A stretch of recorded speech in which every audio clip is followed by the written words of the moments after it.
President Trump calls it a trap, urging Republicans not to fall for the Epstein file dump as pressure builds to release them all. Plus, is the U.S. about to strike Venezuela? New reporting this morning, the president now has military options on the table. And 10,000 thank yous. Why some TSA workers just got bonus checks for showing up. The stories that matter, clear and credible, from across the country to around the world. These are your unbiased updates from Straight Arrow News. Good morning, I'm Craig DeGrelli. President Trump is calling the new release of the Jeffrey Epstein files a trap, saying Democrats are using it to distract from the government shutdown. The House Oversight Committee dropped 20,000 emails and texts from the convicted sex offender, renewing calls to make all Epstein files public. One email stands out, Epstein claiming Trump, quote, knew about the girls. The president blasting that as false and the document dump as a hoax. On Truth Social, Trump wrote that Democrats will do anything at all to deflect on how badly they've done on the shutdown.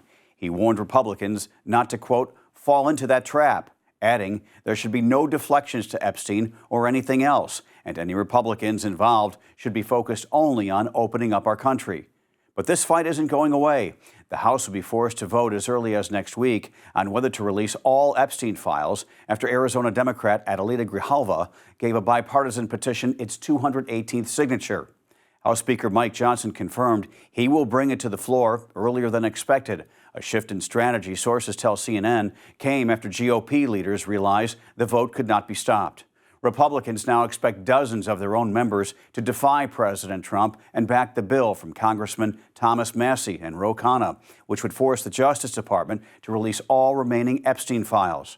According to CNN, the White House was briefed ahead of time, and Trump was told Johnson planned to move forward. One official said the president, quote, understands this is an inevitable reality. New developments this morning in the Trump administration's escalating standoff with Venezuela.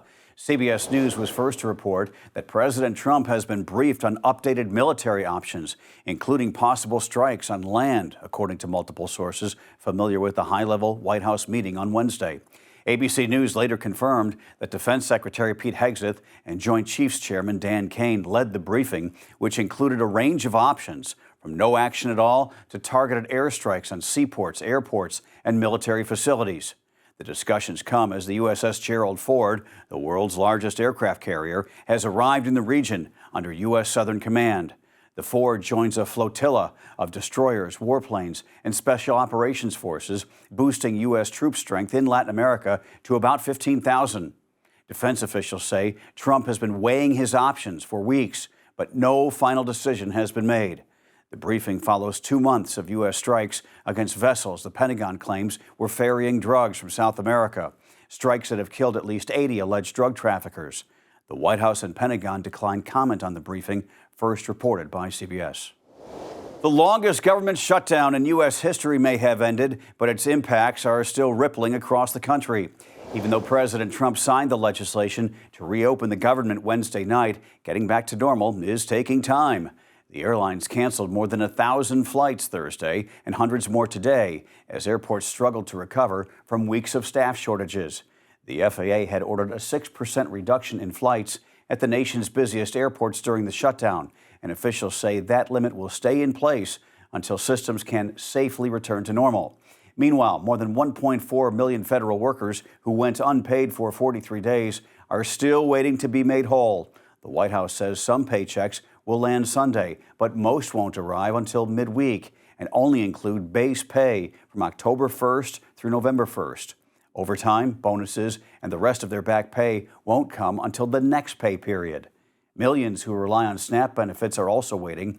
Some states, like Georgia and Illinois, won't finish paying out November benefits until next week, while more than a dozen states still have not confirmed a timeline.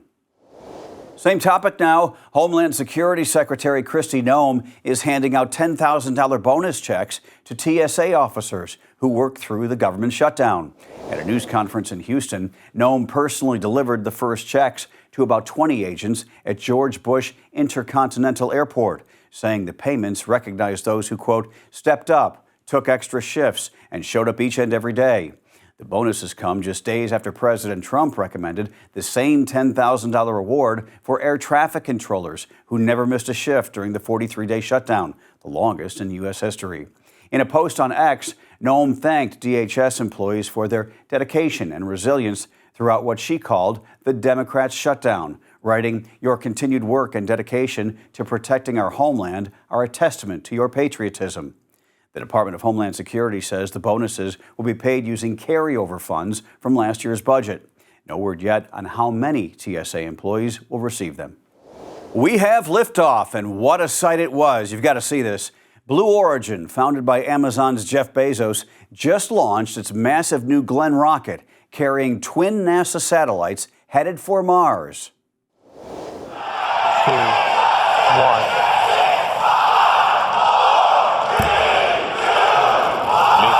Detected. Take motion.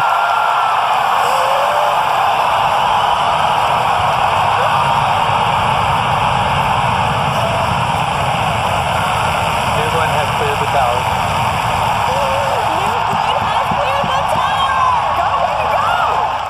Yeah, go, baby, go indeed. Wow. This was the scene Thursday afternoon at Cape Canaveral. Blue Origin employees erupting as the rocket blasted off. The 321-foot-tall New Glenn, powered by 7 methane-burning engines, is now officially on its maiden flight. About 30 minutes after liftoff, the escape probes separated from the booster, beginning their year-long looping journey to Mars. They'll study how solar wind and radiation strip away the planet's atmosphere, clues to what made the red planet barren. Blue Origin says the rocket's reusable booster will be towed back to Port Canaveral for refurbishing and prepped for future missions. Scientists note that launch windows to Mars open every 2 years, when Earth and Mars align just right, making direct travel possible with today's rockets.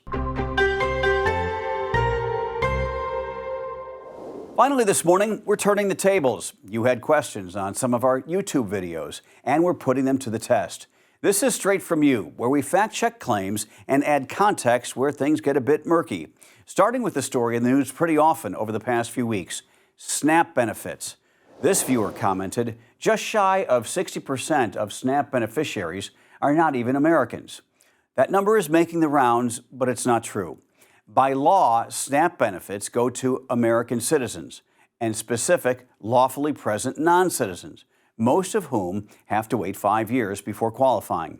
And a new USDA memo just made those rules even tighter. Under the guidance that took effect October 31st, states can issue food aid only to citizens, nationals, lawful permanent residents, Cuban and Haitian entrants, and citizens whose countries have a pact with the U.S. government, not broad humanitarian programs. States have to verify that through a DHS database, known as SAVE, and apply it for new applicants right away. There's a bigger debate behind all of this: how much public assistance immigrants actually use. Some studies focus on households with young children getting WIC or SNAP. Others, looking person to person nationwide, show immigrants receive less in total welfare and entitled benefits than U.S.-born residents. Different lenses, different headlines. Bottom line, eligibility is tightening, and the 60% claim doesn't match the data. We'll keep tracking how the rule change plays out and what it means for families, grocers, and state budgets. All right, here's another viewer question. Why do 70,000 ICE/DHS get paid during a shutdown, but air traffic controllers and our military do not? Very good question, right? All right, here's the short version why. DHS had flexible funding that Congress gave it over the summer.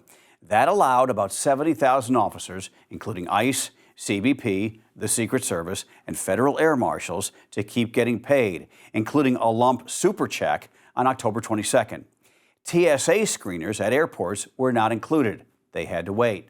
The Pentagon managed one paycheck by moving $6.6 billion in unused research money. But lawmakers warned it couldn't do that again if the shutdown dragged on. Everyone else, thousands of federal employees, worked without pay until Congress struck a deal to reopen the government on November 12th. That plan fully funds some departments, keeps others going through January 30th, and guarantees back pay once agencies verify hours worked. Different agencies, different pots of money. and that's why some checks kept coming while others did not. Hey, keep those questions coming on our Straight Arrow News YouTube page. We love seeing your comments, and next week we'll tackle a few more of the biggest ones. By the way, with the fastest, fairest few minutes in news, be sure to tell your friends about us. You can always watch us on SAN.com or our app, or stream us on Spotify. Those are your unbiased updates for this Friday. We'll see you back here on Monday. For all of us here at Straight Arrow News, I'm Craig DeGrelli. Have a fantastic weekend.